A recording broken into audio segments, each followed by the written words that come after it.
की तरह रहो, जोर देते थे। बड़े बड़े मकानात, बड़ी बड़ी बिल्डिंगें, बड़े बड़े प्लाजे बनाने जायज़ हैं, हुजूर की पसंद नहीं। जायज़ हैं, जायज़ पैसों के हो, हुजूर की पसंद। महबूब फरमाते हैं कि हमने तो भाई मुसाफिरों की तरह रहना है। हुजूर सादा खाना खाते थे और अंदाज ये था कि बुखारी मुस्लिम में हदीस है, हज़रत सैयदना बिलाल हबशी रज़ी अल्लाह तआला अन्हु फरमाते हैं कि कर्जा लेके मैं हुजूर के मेहमानों को खाने खिलाता। एक दिन एक यहूदी ने कह दिया, ये ज़रा पीछे भी बात सुनिएगा, कि कर्जे लेके खिलाता हूँ। एक यहूदी कहने लगा, लोगों से जो लेते हो तो मुझसे ले लिया करो। उससे मैं कर्ज लेता किस काम के लिए? हुजूर के मेहमानों के लिए। ये आम आदमी को हुक्म नहीं है कि वो कर्ज लेके मेहमान नवाजी करे, पर महबूब फरमाते हैं मुझे यूं ही हुक्म दिया गया है, कर्ज लेके खिलाता। फरमाते हैं एक दिन वो यहूदी आ गया, कुछ लोगों को लेके, कहने लगा मेरे पैसे वापस करो वरना गिरफ्तार करके ले जाऊंगा और ले जा करके फिर से तुम्हें बकरियां चराने लगा दूंगा। फरमाते हैं मैंने तो सामान समेट लिया। अर्ज़ की या रसूल अल्लाह सल्लल्लाहु अलैहि वसल्लम, मैं सुबह किसी मुसलमान कबीले में जा रहा हूँ, जब पैसों का बंदोबस्त हो जाएगा तो मैं आ जाऊँगा। हुजूर खामोश हो गए। फरमाते मैं फजर की नमाज से कबल जाने ही वाला था कि एक आदमी दौड़ा दौड़ा आया। उसने आके कहा बिलाल चलो, हुजूर ने बुलाया। और जे महबूब बुलावे एकदम तो फिर असी सिर नू पैर बनाइए, फिर तो सर के बाल दौड़ेंगे ना। कहते मैं पहुंचा, महबूब ने कहा बिलाल वो अल्लाह ने बंदोबस्त कर दिया, 4 ऊंट माल के भरे हुए आ गए। कहते वो मैंने बेचा, कर्जे अदा किए। तवज्जो है मेरी बात पर? मैं अर्ज कर रहा हूँ कि ये जो जमा करके रखने का मिजाज है ना, हमारे यहाँ एक बहुत बड़ा तबका है जिनका हाथ हमेशा ही तंग रहता है। उन्होंने ये कहानी पक्की याद की हुई है कि आजकल हाथ तंग है। एक दोस्त से तो मैंने पर्सनल भी पूछा, मेरी दोस्ती है, मैंने कहा आपका हाथ कितना को तंग है? मुझे वैसे पता है, लेकिन ये इतनी सारी कहानी बनाने की ज़रूरत क्या थी? कहने लगा ये कहे ना तो लोग उधार मांगते हैं। तो मैंने कहा यार ये अंदाज़ ठीक नहीं, फजल को छुपाया नहीं करते, ये अंदाज़ ठीक नहीं। अम्मा बिनिअमत रब्बिका फहद्दिस, खुदा जब नेमत दे तो फिर उसका चर्चा होना चाहिए, इज़हार तशक्कुर होना चाहिए। बहुत सारे लोगों का मुस्तकिल हाथ तंग रहता है, लेकिन यहाँ क्या कैफियत है? और मैंने ये भी देखा है, एक भाई कर्जे के नीचे डूब रहा है और दूसरे ने अंदर पैसे रखे हुए हैं। हमारी गली में एक शख्स है जो ज़कात पे इलाज करा रहा है, लेकिन उसी गली में कुछ लोग हैं जो गाड़ी सिर्फ इसलिए चेंज कर रहे हैं कि मॉडल पुराना हो गया है।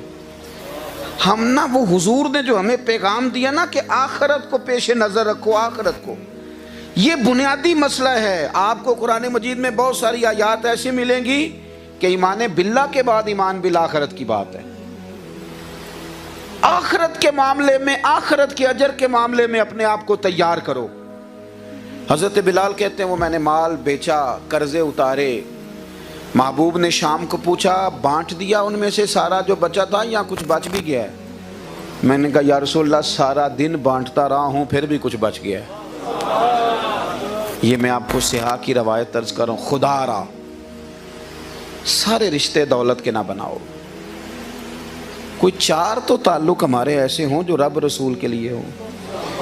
हर जगह यार एक ही बात, हर जगह एक ही ताल्लुक, मेरा क्या फ़ायदा, मेरा क्या नफ़ा।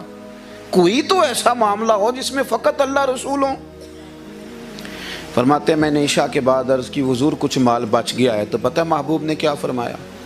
फरमाया फिर आज रात मैं घर नहीं जाऊंगा, सारा माल तकसीम होगा तो फिर जाऊंगा।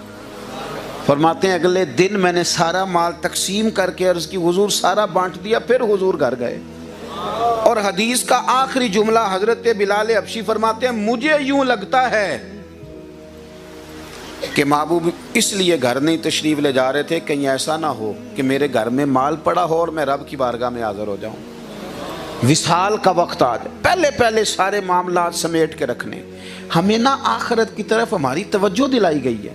मैं अर्ज़ करूं हम में से ढेरों लोग हैं जिनके पास सेहत है, मौका है, काम कर सकते हैं, पता नहीं किस बात का इंतज़ार कर रहे हैं।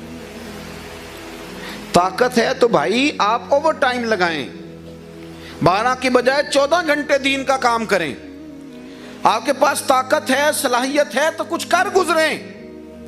اب یقین کریں کبھی کبھی بیماری گرا لیتی ہے تو انسان اٹھ کر کے وضو کرتے کانپتا ہے. یہ اشارے دیے جاتے ہیں خدا نہ کرے کبھی ایسا مستقل ہو جائے. پہلے جلدی سے حضور نے صحابہ کا آخرت پر یوں یقین کرایا تھا کہ وہ ساری تکلیفیں سہنے کو تیار تھے پر اپنی آخرت بچاتے تھے. ہر چیز. بخاری مسلم کی حدیث سنیے, حضرت ابو ہریرہ رضی اللہ تعالیٰ عنہ, حضرت انس بن مالک حدیث کے راوی ہیں, کہتے ہیں ایک مرگی کی مریض عورت نے آ کے کہا یا رسول اللہ مجھے مرگی ہے, میرے لیے دعا کر دیں. محبوب کریم علیہ السلام نے فرمایا سب کے لیے دعا کرتے تھے شفا کی, آج حضور نے انوکھی بات کہی. فرمایا اگر تو کہے تو دعا کرتا ہوں اللہ شفا دے دے گا, اور اگر تو کرے صبر. اس کا معنی یہ ہے کہ مرگی کے ساتھ ہی گزارا کرے. اگر تو کرے صبر تو پھر میرا وعدہ ہے میں دعا کروں گا رب بغیر حساب کے جنت عطا کر دے گا. چلیں آپ اپنے دل سے پوچھئے گا, مجھے نہ بتائیے گا, اپنے آپ سے سوال کیجئے گا, میں اپنے سے پوچھوں گا ہمارے ساتھ اس طرح کا معاملہ ہو, ہمیں کوئی بزرگ کہے شفا لینی ہے کہ جنت, تو جواب کیا ہے کہ جناب آپ دعا کریں, کیونکہ اس وقت تو گھٹنے کا مسئلہ بنا ہوا بڑا درد کر رہا ہے, اس کا کچھ کریں. یہی جواب ہے. کیوں کہ جن لوگوں کو عین الیقین حاصل تھا نا آخرت کے بارے میں, انہیں آخرت کا گھر ہی چاہیے تھا. انہیں پتہ تھا 60-70 سال کی زندگی ہے, جانا ہے, یقین ہو گیا تھا. ان میں سے تو حضرت زید بن حارثہ جیسے لوگ ایسے تھے جو دنیا میں کھڑے ہو کے جنت کے نظارے بھی کر لیا کرتے تھے.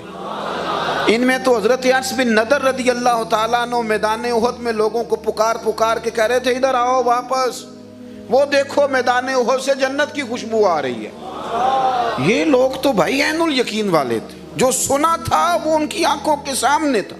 یہ دنیا کی شہرت, دنیا کا مال, دنیا کی دولت, ان سے تو وہ بڑی بچنا چاہتے تھے. آخرت کی تیاری, والآخرۃ خیر وابقیٰ, اس پر ان کی توجہ مرکوز تھی. بھائی حضور نے فرمایا بتانا شفا لینی ہے کہ جنت, تو کہتے اس نے پورا منٹ نہیں لگایا سوچنے میں, فوراً ہی بولی. کہنے لگی گویا کہتی کیا ہے؟ کہتی ہے حضور تھوڑی سی تو زندگی ہے, ہو جائے گا گزارا, دعا کر دیں رب مجھے جنت ہی عطا کر دے. یہ سوچیں جب پک جاتی ہے نا میرے بھائی, یہ سوچیں کہ ہمیں اپنا اگلا گھر ٹھیک کرنا ہے, پھر ہم حضور کا پیغام سمجھ جاتے ہیں. یعنی وہی ساری بلڈنگیں جو کافر, منافق, مشرک جس کام لگا ہوا تھا, ہندو سکھ لگا ہوا تھا, معاذ اللہ مسلمان بھی اسی چکر میں پڑ گیا. بہت ساری احادیث میں حضور نے فرمایا ہے کہ سارا پیسہ خیر والا ہے سوائے اس کے جو عمارتوں پہ ضائع کرتے ہو. ایک عمارتیں خیر کے لیے بنائی جاتی ہیں, یہ ان کی بات نہیں. ایک عمارتیں جو فخر کے لیے بنائی جاتی, دوسرے سے اونچا گھر بنایا جاتا ہے بہترین, اس کو پسند نہیں کیا گیا. بلکہ ہمیں تو حدیث میں یوں بھی ملتا ہے کہ ایک صحابی دوسری والی منزل بنا رہے تھے, حضور گزرے تو فرمایا کس کا گھر ہے؟ فلانے کا. سرکار نے پسند ہی نہیں کیا, وہ حضور کے غلام تھے نا. شام کو لوگوں نے بتایا محبوب گزرے تھے, تیرا گھر پسند نہیں کیا. انہوں نے جا کے پوچھا بھی نہیں, کدال پکڑا, کئی پکڑی, سارا ہی گرا دیا. یہ کیا کر رہے ہو؟ کہنے لگے رنگے چمن پسند نہ پھولوں کی بو پسند, ہم کو ہے وہ پسند جسے آئے تو پسند. ختم ہو گئی بات. اگر حضور کو پسند نہیں تو ہم نے کیا کرنا ہے اس گھر کا؟ دکھ قبول محمد بخشا راضی رہن پیارے, کوئی ضرورت نہیں اس گھر کی. حضور کو پسند نہیں ہے تو ہم نے رہ کے کیا کرنا ہے؟ اپنی سوچیں. وہ خاتون کہنے لگی یا رسول اللہ میں کر لوں گی گزارا, دعا کریں اللہ مجھے جنت دے. حضور نے دعا کر دی. کہنے لگی یا رسول اللہ جب مرگی ہوتی ہے تو جسم سے کپڑے ہٹ جاتے ہیں, عورت ہوں, حیا مانے, دعا کر دیں پردہ قائم رہے. حضور نے ہاتھ اٹھایا, یا اللہ اس کی پردہ پوشی قائم رہے. صحابہ کہتے ہیں بڑی بھی مرگی ہوتی تھی نا تو اس کا کپڑا اپنی جگہ سے نہیں ہٹا کرتا.